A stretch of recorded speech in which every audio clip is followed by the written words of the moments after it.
Hello, and welcome to today's webinar. It's a great pleasure to welcome you to our webinar today with the WHO on their work building on the recommendations of the World Report on Vision.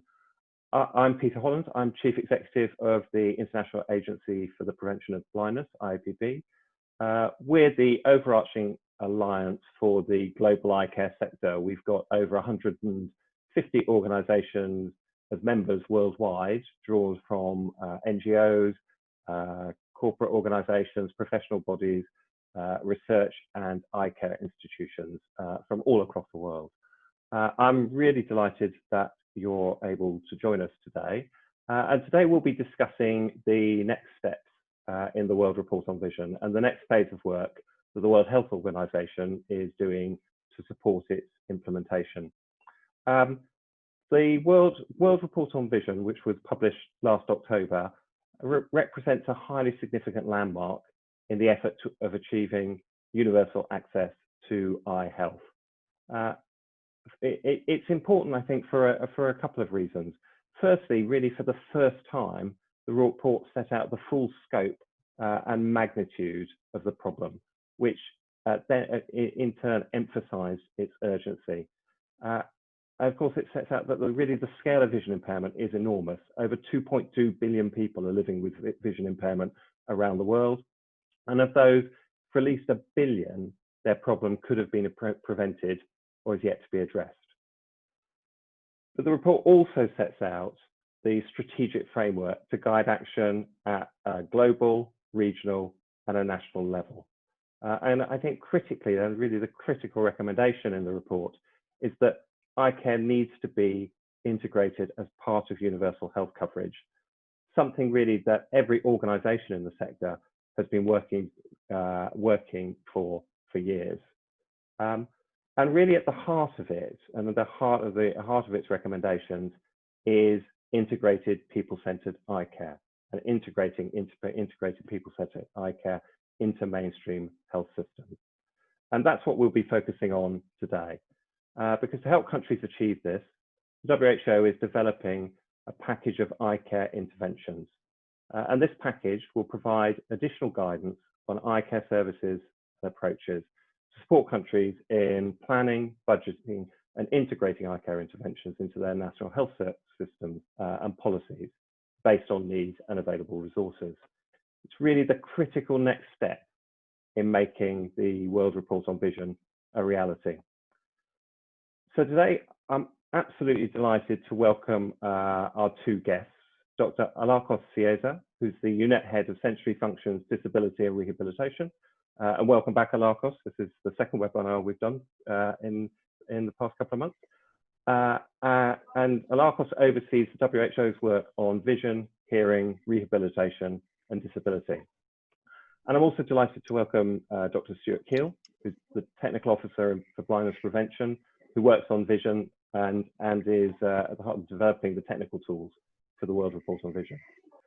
So at this point, I'd like to hand over to Alakos and Stuart. Thank you, Peter. And first of all, let me really say actually how delighted we are to be here with all of you today, and actually to how delighted and how important it is to have the partnership of IAPB for reaching out really to all member organizations around the world in the area of eye care. Peter, you already introduced, and I have to apologize briefly for the background noise. It will be away in a couple of seconds. But Peter, you already mentioned some of the key points of the World Report on Vision. I would like also to tell the story a little bit more comprehensive so that everyone can understand what is the technical work that WHO is now doing in order to support countries. And what does really the World Report say? And as you said, Peter, one of the key messages is that at least 2.2 billion people have a vision impairment, but most significant, or the most significantly, is that at least 1 billion has a vision impairment that could have been prevented or is still to be addressed.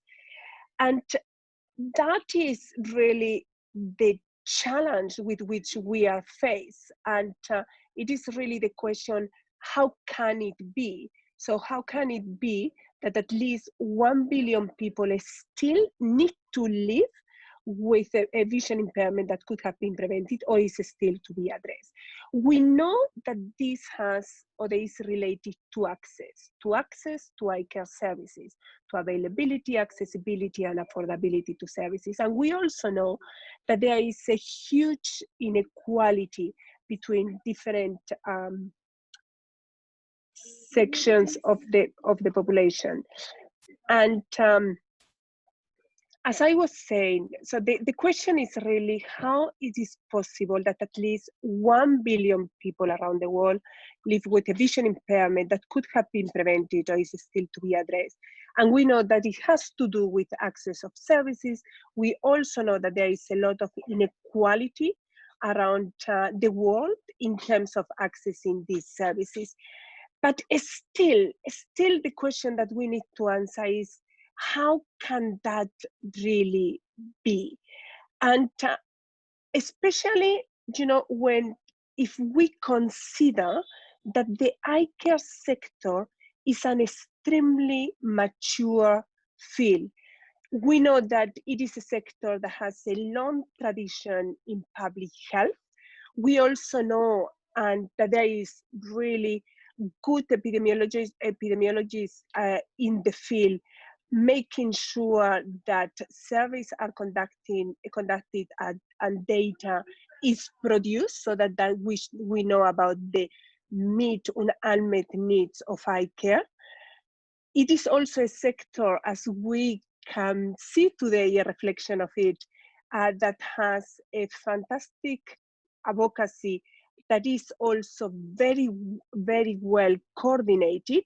We also know that, and actually that is one of the things that we are seeing also today during COVID, is a field where technology and innovation is really at the front line of care.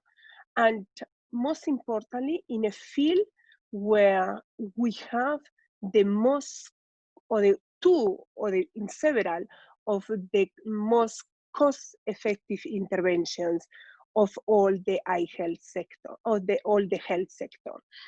So the way how we answer this question in the World Report of Vision is, actually, this is happening. There are still so many people who does not have access to the ICARE they need, because there is a lack of integration.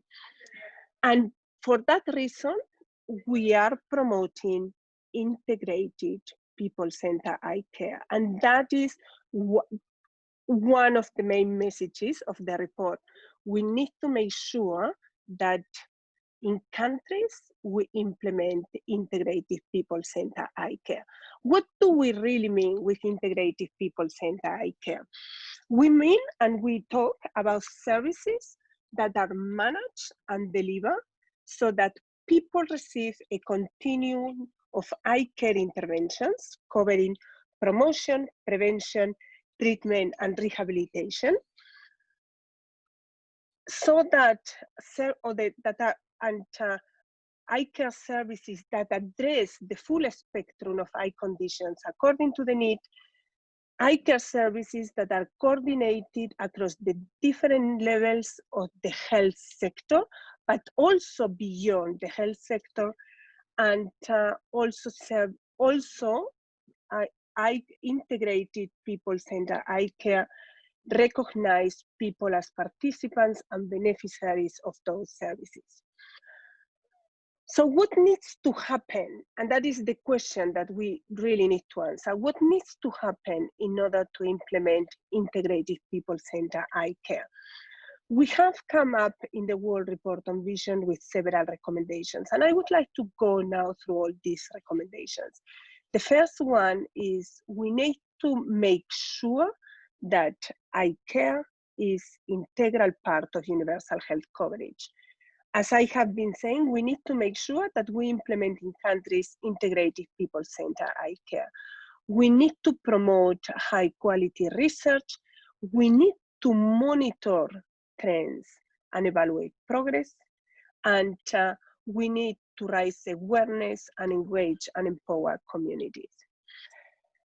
And then the question is, okay, and that is really the point where we are now, that we need to respond to the question how we can implement these recommendations and how countries will be implementing these recommendations. And at this point is where the technical work of WHO comes in, is technical work that builds on these recommendations and is providing guidance and advice to countries in order to implement them.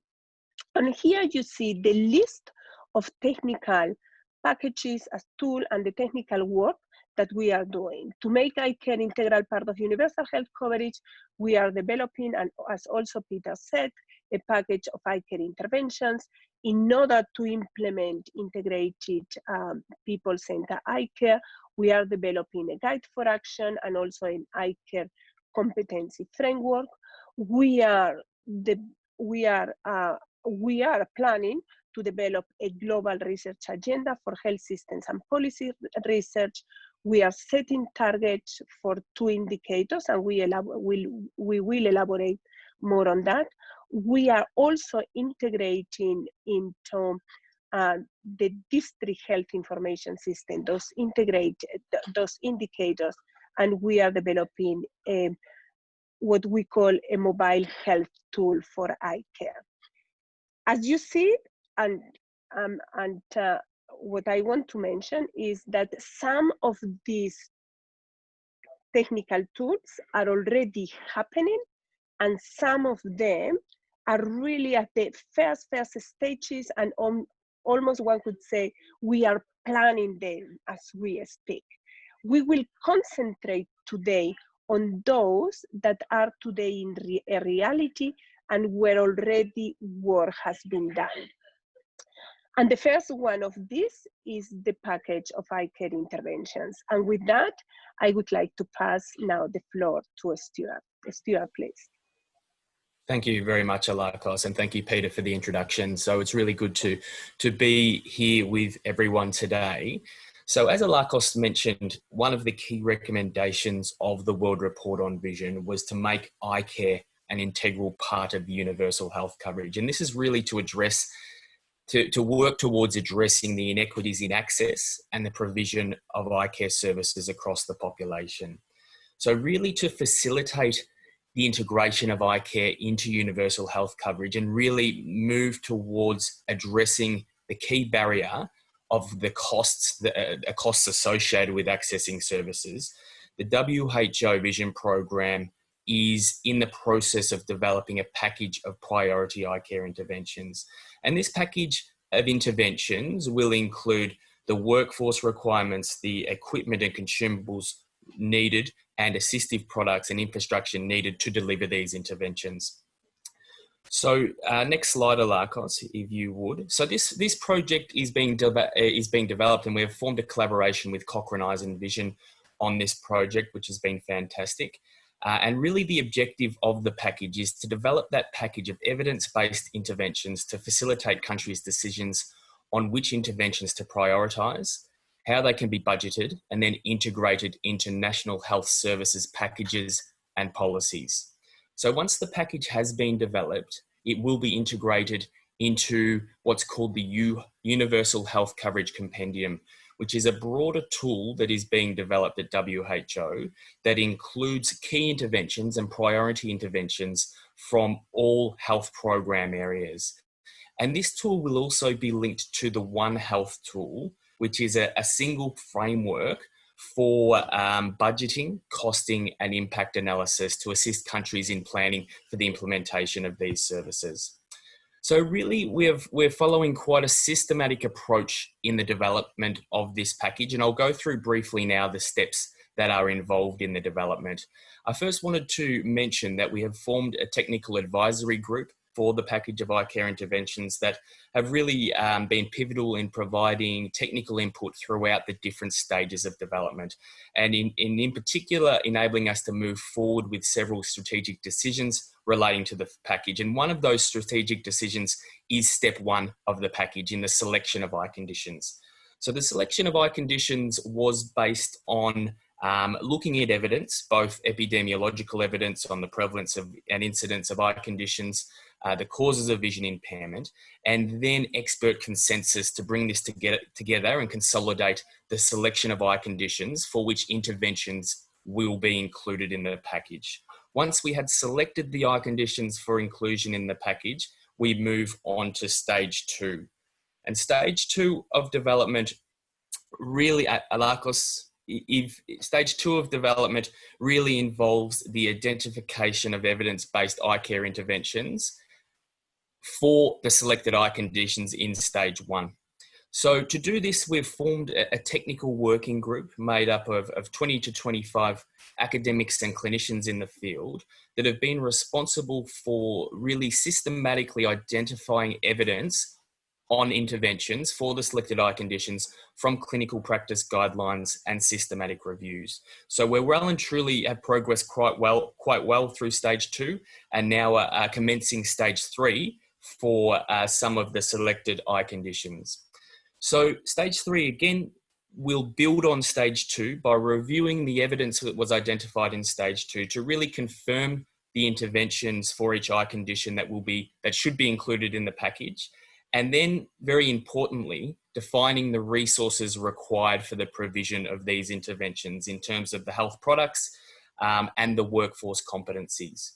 So we are in the process of forming groups of individuals called development groups for each eye care subspecialty area that will include individuals from all WHO regions to really feed into this stage of development. Once we have fulfilled this stage, we will move on to a peer review process before we then finalise the first version of the package for piloting in selected countries.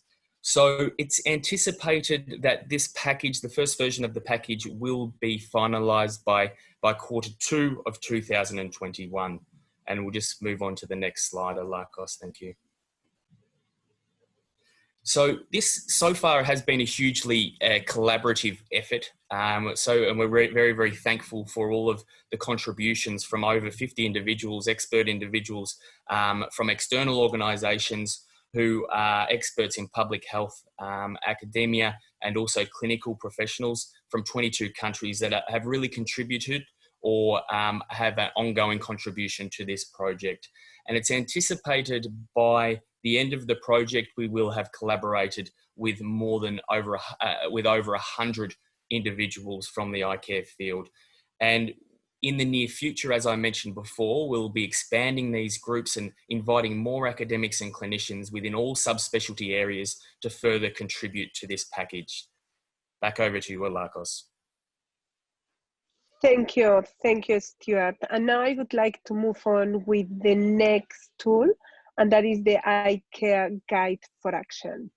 And we have been talking all the time about integrated people-centered eye care. So still, the question is how can we make it a reality? And we know that when countries implement a specific health strategy, so the strategies of a health area, they go through a cycle process, a process that starts with assessing or determining the situation. In the specific field of eye care, we are talking about really determine the situation of what is the capacity of the countries to provide eye care services. And usually it is an assessment that involves all different building blocks of the health system. We need to know in the context of ICARE, at what level is the governance and leadership of ICARE in a determined country? What are the financing mechanisms, for example, whether they are public or that they are private? What is the structure of the workforce? How many ICARE professionals are available, or how many other professionals are also providing ICARE interventions? Is information related to ICARE part of the health information system? What is about the procurement process and the policies behind the provision of assistive products? And most importantly, what is the structure then of the health service delivery? Does really take place integrated ICARE services? Are ICARE services integrated across all the different levels of the health system? Or it is really only focusing in different sectors, for example, a secondary level, and there is or a primary level, and there is no tertiary level. So this is the information that one needs to collect to determine the situation, the capacity of the country to provide ICARE services. Based on this information, then countries develop a strategic plan that potentially is really not an independent strategic plan, but it is a strategic plan that is completely embedded in the global health strategic plan of the country. And actually, that is something that we would very much promote if the country indeed has the willingness to do so. And of course, if you develop a strategic plan and you start to implement it, then you want to monitor and evaluate how much progress you are doing. And this is then a cycle process in which it goes about, or it is about implementations of doing and reviewing the implementation of the strategic plan. And then it is a process that is repeated along the years. In order to support countries to go through this process in the area of ICARE, we are developing the so-called Guide for Action for Integrated People-Centered ICARE. And this will be made up of different tools. For the first step of determining the situation, we are revising the assessment that many of you know, the assessment of ICARE that WHO developed several years ago. And what we are doing is really updating it and saying what are the areas that need to be complemented so that we cover really and take into consideration integrated people-centered ICARE and the recommendations of the World Report on Vision. In planning, not started yet, is a tool to support countries to develop a strategic plan or to integrate ICARE into the global health strategic plan, and then a comprehensive indicators menu so that countries can select the ones that are relevant to the strategic plan in the country and that they can monitor process. And of course, there will be a final tool that is also in planning that with the objective of supporting countries in order to do the implementation process and the revision process. And with this, I would like to pass now back to Stuart, who will be talking actually to a component of monitoring trends and evaluating process that is the setting targets for effective coverage of refractive errors and effective coverage of cataract surgery. Please, Stuart, back to you. Thank you, Alakos. So as some of you may be aware, the proposed resolution titled Integrated People-Centered ICARE, including preventable vision impairment and blindness, was approved at this year's WHO Executive Board in February 2020. It was planned to be put forward for adoption at the WHA, the World Health Assembly, this year in May. However, given the focus of the World Health Assembly shifted to COVID-19, this resolution is currently undergoing a silence procedure, and we're very hopeful that it will be adopted by member states in later in 2020. So this resolution really endorses and gives effect to the recommendations of the World Report on Vision, and you'll notice that it moves away, it broadens the scope, it moves away from a traditional focus of only eliminating avoidable vision impairment and blindness, which we know is the tip of the iceberg, but to also recognise the importance of eye conditions during the life course that require a significant amount of care, even those eye conditions that don't typically cause vision impairment and blindness, and really highlights, as we've mentioned throughout the presentation, the importance of integration of eye care in the health system to address many challenges facing the eye care sector. So next slide, Alakos. So I wanted to really highlight one particular aspect of the resolution, whereby amongst other areas of work, WHO has been requested by member states in this resolution to set feasible targets for the indicators of effective coverage of refractive error and effective coverage of cataract surgery to be achieved by 2030. And these targets are proposed to be put forward at next year's World Health Assembly for consideration. And next slide.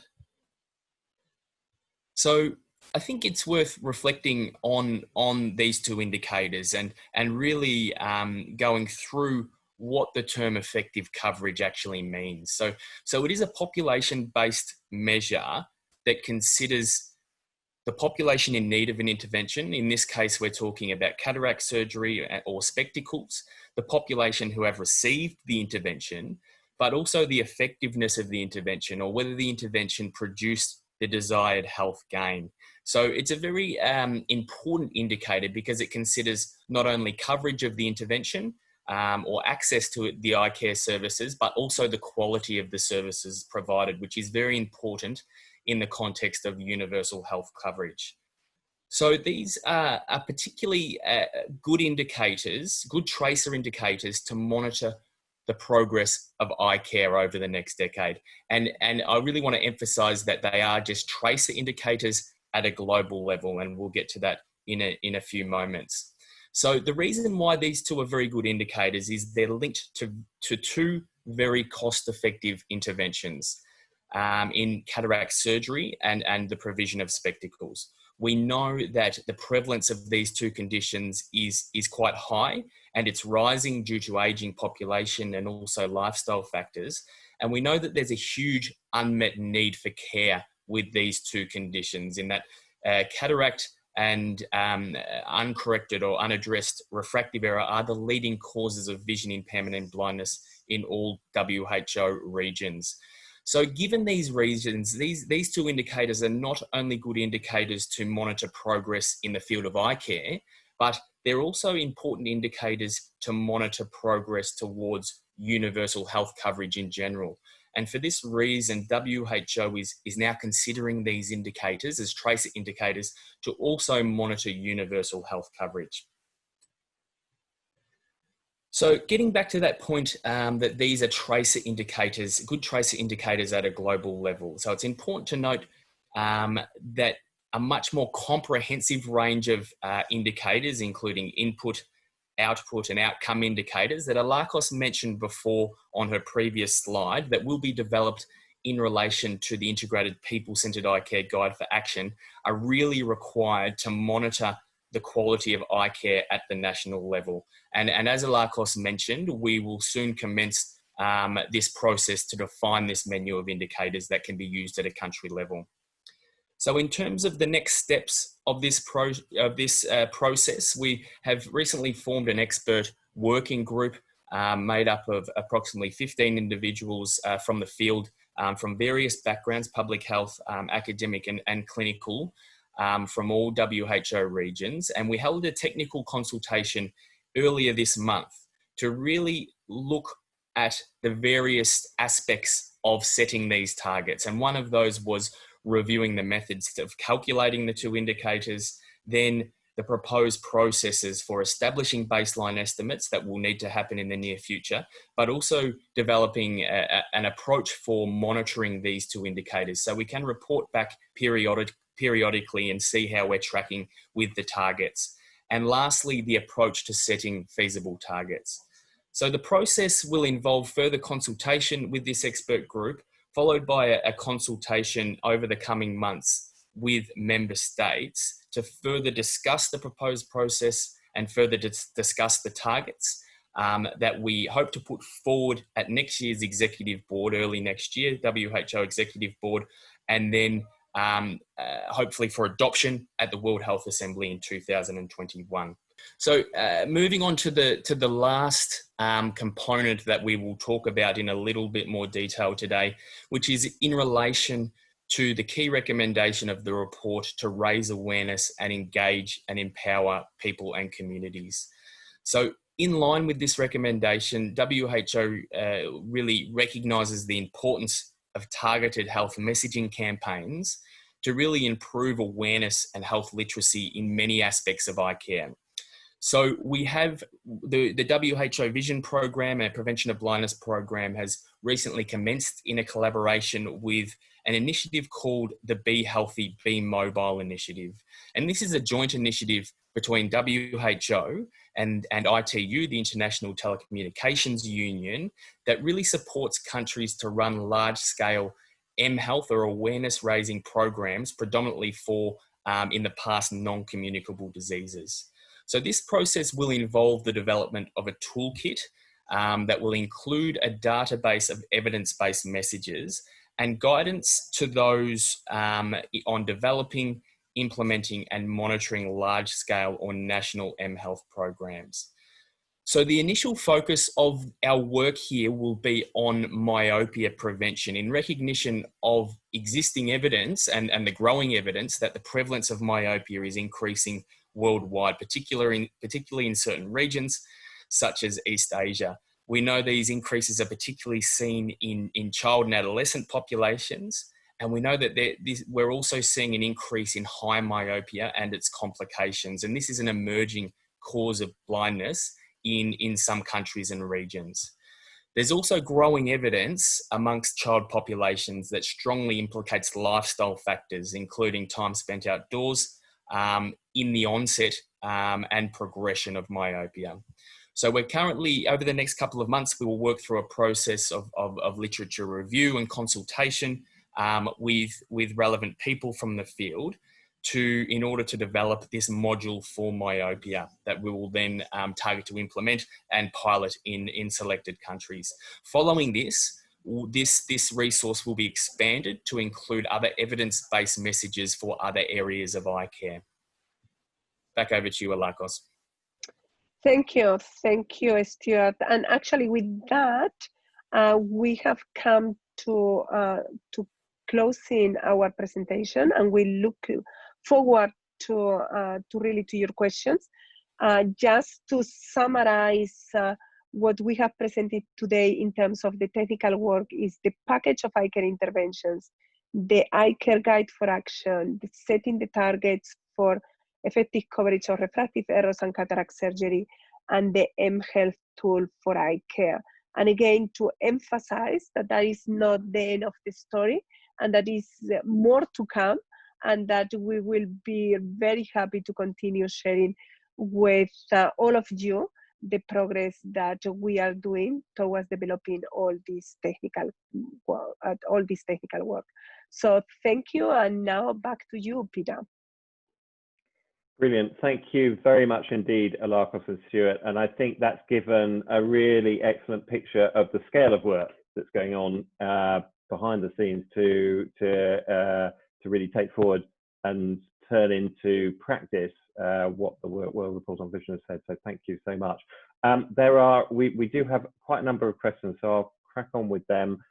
If we can't get through all the questions on the webinar, we'll try to gather them and ask for responses from Alakos and Stuart and publish them on our website as well.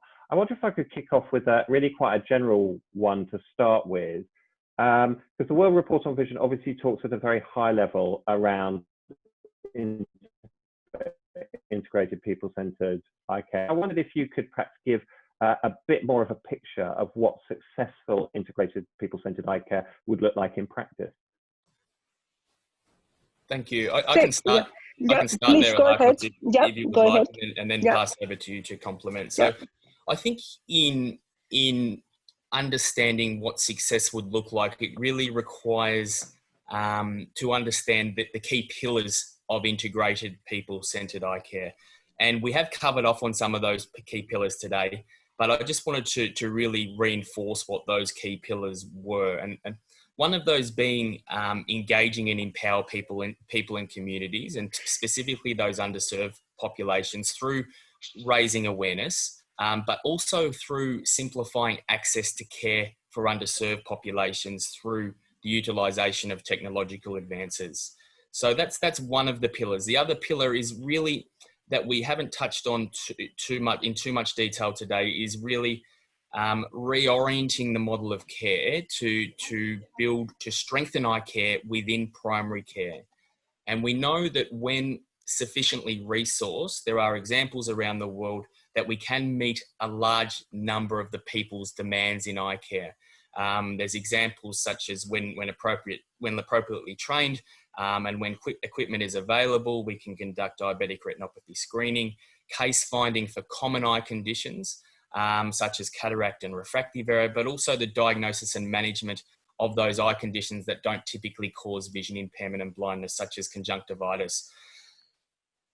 So that's one. And the second pillar is really strengthening ICARE within primary healthcare. And the other one, again, is really coordinating services within and across sectors. So a success in integrated people-centred ICARE really involves and requires reinforcing linkages between ICARE services and relevant programs such as diabetes, maternal child health, ageing, but also relevant sectors such as social services, labour, but also the private sector, of course, that have that play a huge role in the delivery of ICARE services.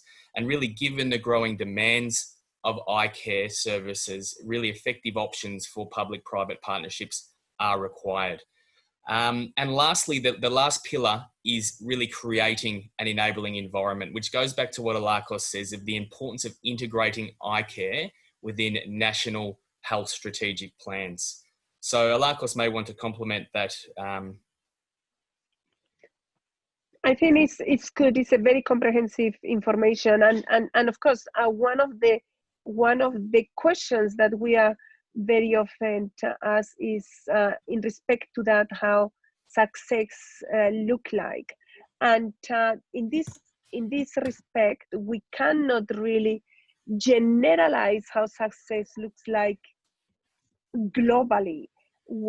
Because we always say it depends really on the countries and what are the priorities that the countries have, and probably the success needs to be looked at and defined at different levels. For example, as a policy and governance level. So how this integration, as we have mentioned several times, how integrated is ICARE in the health strategic plan? How is integrated at the service delivery level? It is also looking at success from the perspective of the provision of ICARE at primary healthcare care level, with good then referral systems to other levels of the health system. But again, success will depend on where the countries are, what are the priorities that they select, and how they move forward towards the achievement of those targets. So thank you, Peter. Back to you. Thank you. I wonder if I can pick up and perhaps follow up on that question around national priorities and planning, because given that really over the last 20 years, many countries developed 5-year health plans, but really very few of those were implemented, or certainly implemented in their entirety. What sort of approach do you think, or what is going to be different in this approach to actually ensure that countries really do deliver on the sort of strategies and plans that you're recommending? Yeah, thank you. Thank you. It's a very, very important question. And, you know, it will really depend of the whole sector, I have to say. And that is the reason why I want to mention it here, because it will depend how the whole sector and all the stakeholders, also all of you here in the call, embrace this perspective of integrated people-centered ICARE, and really move forward and also advocate for it in countries and do also the implementation in countries.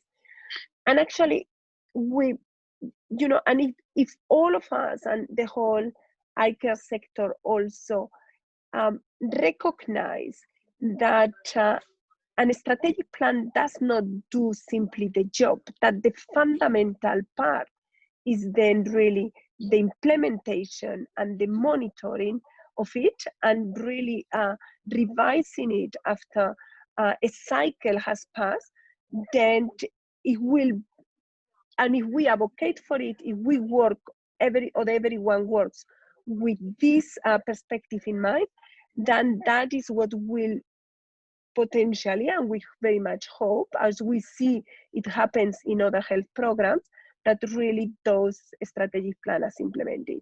The Guide for Action for Integrated People-Centered ICARE has this perspective, or is being developed with this perspective in mind, to support countries and also the health sector as a whole to achieve that goal. Thank you, Peter.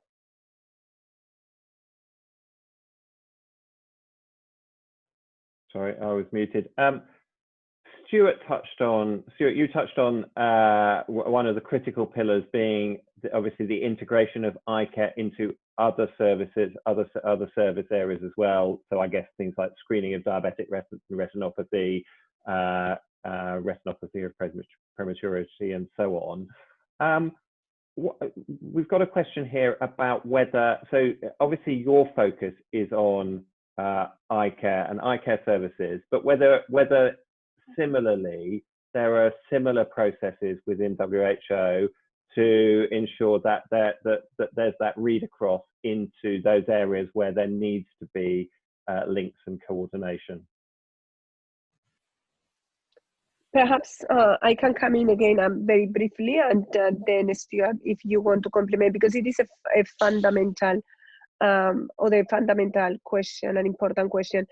And actually, the ICARE, the package of ICARE interventions can be seen as a product or as a technical tool from the ICARE program, but at the same time, and actually much more strongly, can be seen as a tool that belongs to the health system and financing department of WHO, the World Health Organization, because actually they are the ones who reached out to us asking for this package of ICARE interventions so that it can be integrated in the compendium.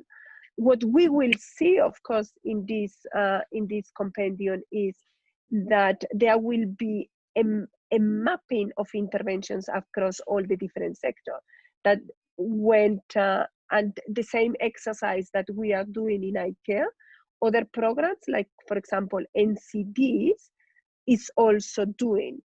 It is clear that when in the compendium appears what are the interventions that are relevant and need to be considered in, for example, in diabetes, the interventions that we are identifying in the context of the package for ICARE interventions referring to diabetic retinopathy will be, so to speak, plugged into the diabetes package.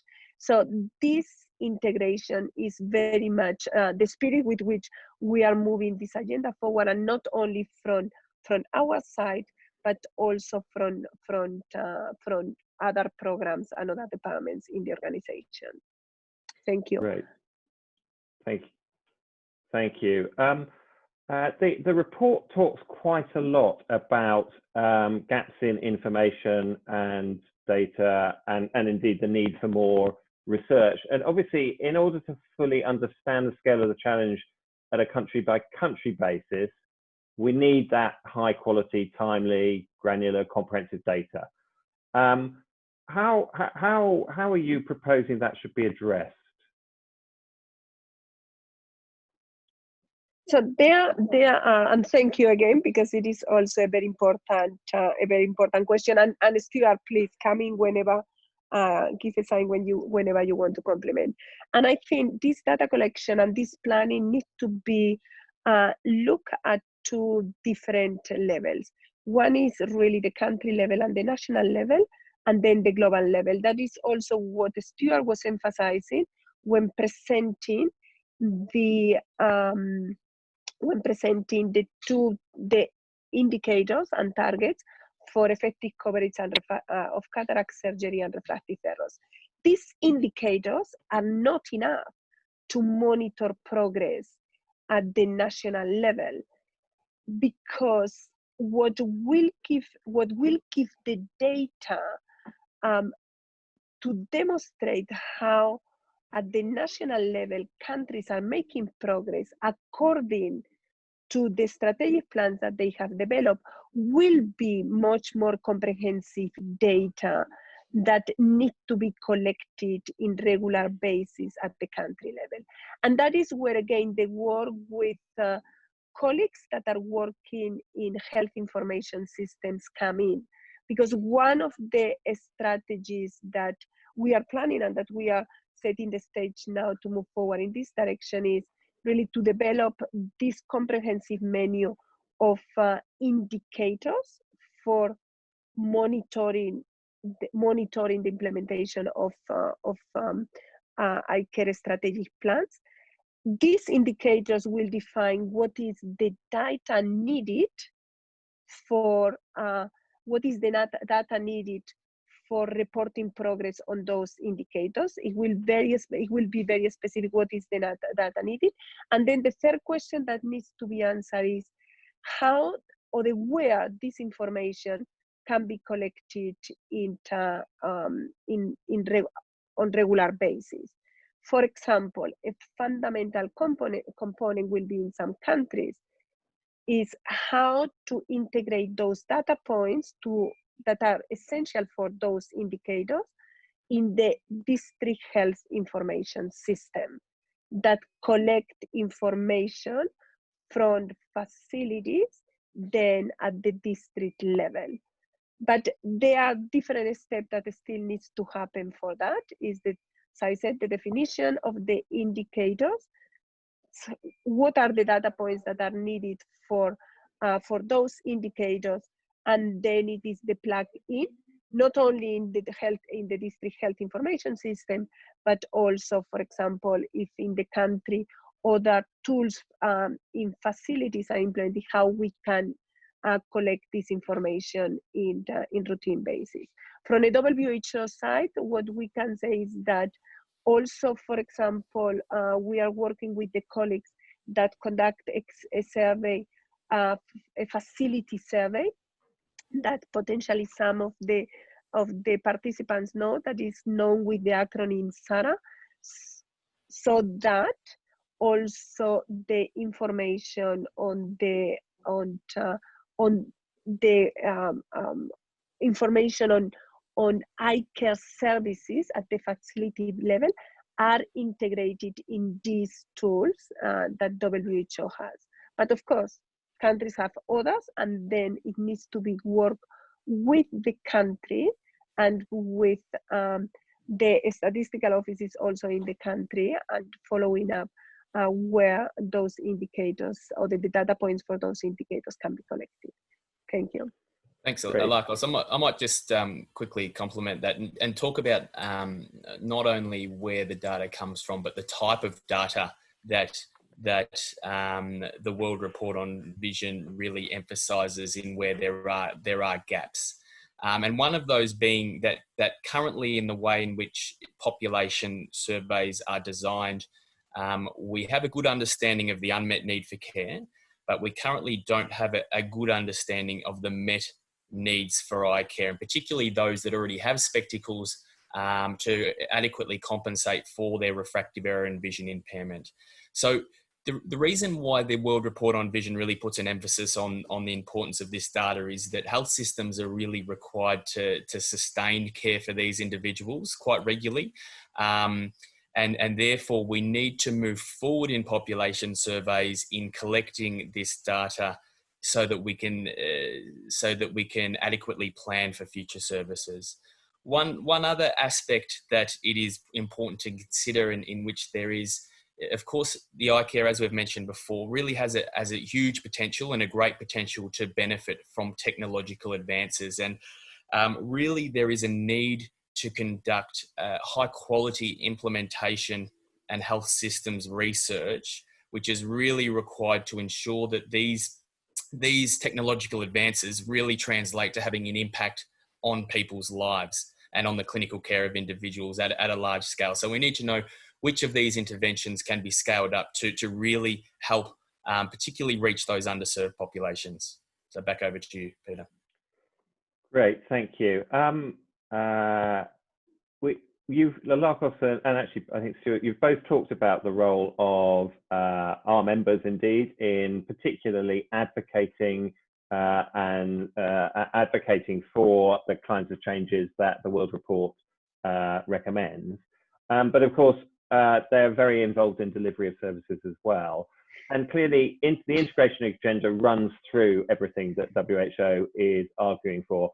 Historically, of course, many eye care programs have been delivered vertically, and that continues at the moment. Mm-hmm. How do you see the role, particularly of NGOs, changing, and particularly how do you see the role in supporting the implementation of the World Report on Vision?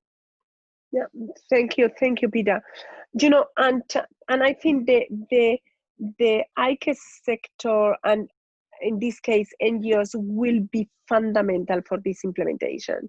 So it is, when I say that WHO is developing these tools and doing all these technical tools for countries, of course I'm saying also at the same time that is developing these tools also for other stakeholders, including NGOs, to use them.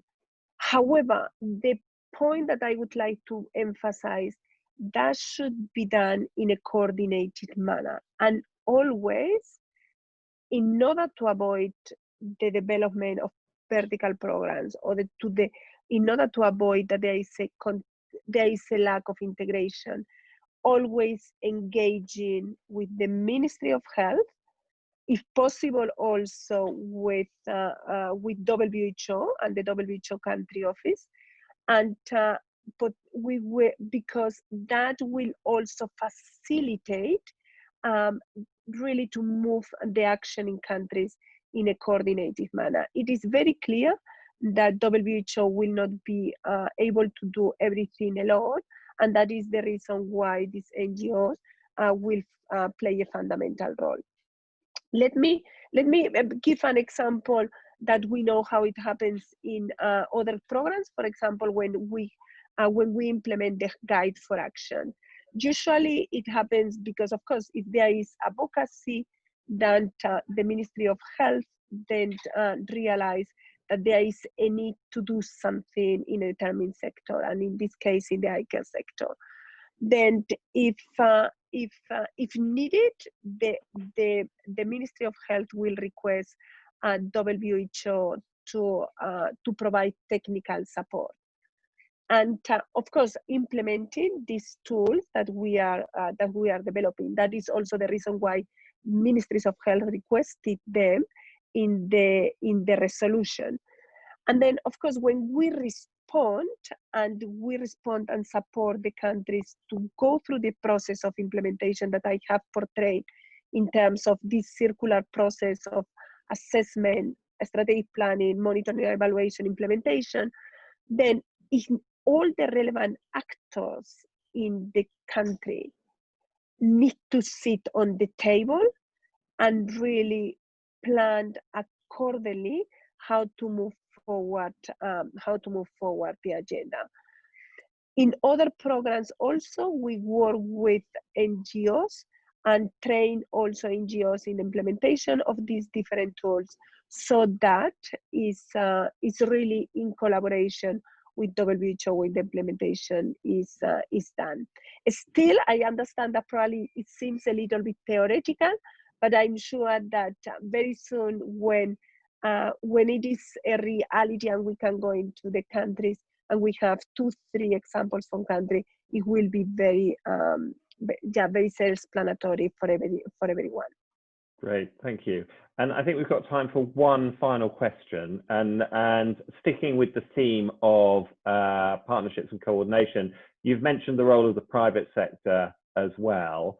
And clearly they play a critical role, particularly in refractive error and supply of spectacles, but really across the board. So could you talk a bit more about how you see the role of the private sector, and particularly what their incentives might be to actually join up and take part? Yeah.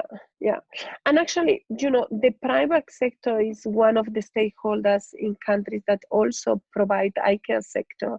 So we need to, and of course, we are there a little bit dependent on how the situation is in the country and how the communication has happened already in the country, and the collaboration between the private and the public sector, and also the Ministry of Health.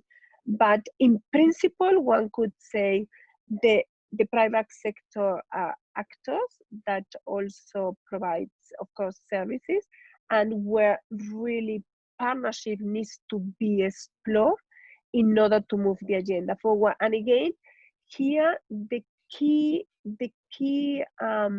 word is really integration and coordination, so that we avoid that, even if it is in the ICARE sector, that the right hand does not know what the left hand does. And because at the end, then we come with the reality and the situation that we are today. And when we say, and that was the beginning also on the conversation, still there are 1 billion people that do not have the care they need. Even this care could be really extremely cost-effective interventions that can be implemented in a very efficient way.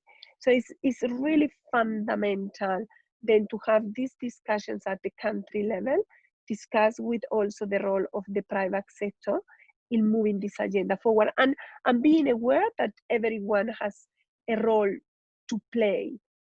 And the question will be, what is the role of each of the actors and how they work for the common good of really having equity of ICARE sectors, of ICARE services, and that everyone who needs ICARE receive the care needed.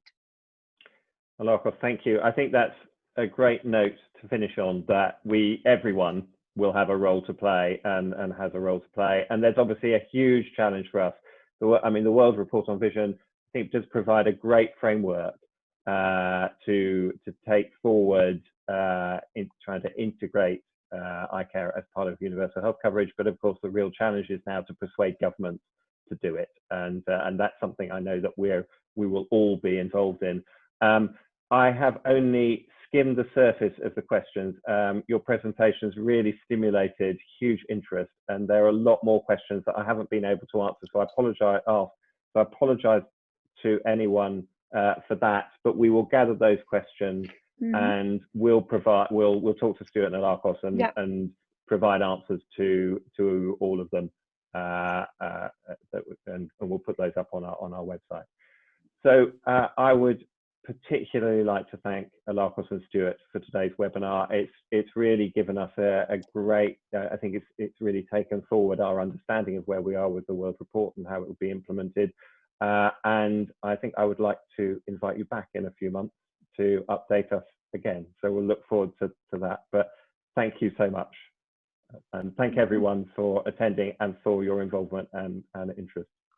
Thanks again. Thank you. We will be very happy to do so. Thank you, everyone. Thank you.